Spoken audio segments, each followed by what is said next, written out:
Hi everyone. ప్రస్తుత కాలం చలికాలం కదా. ఈ చలికాలంలో ఇమ్యూనిటీ కోసం చాలా నానా విధాలుగా రకాలుగా ఆలోచనలు ప్రయత్నాలు కూడా జరుగుతూ ఉంటాయి. కానీ అసలు ఇమ్యూనిటీ అనేది ఒక్కసారిగా అయితే వచ్చేది కాదు. ఎందుకంటే మనం చిన్నప్పటి నుంచి కూడా ప్రస్తుతం ఉన్న అంటే పిల్లలకి కావచ్చు, అక్కడ నుంచి వాళ్ళకి ఇమ్యూనిటీ వాళ్ళ శరీరానికి అలవాటు చేయాలి. ఒక 6 మంత్స్ 7 మంత్స్ వచ్చేసరికి పిల్లలకి ఆహారాన్ని ఇవ్వడం అయితే స్టార్ట్ చేస్తారు కదా.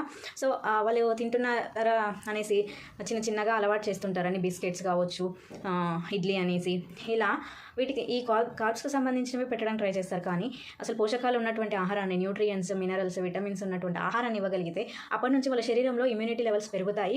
చలికాలం వచ్చేసరికి జలుబులు, దగ్గులు ఇలాంటివి రాకుండా చాలా పుష్టిగా ఉంటారనమాట.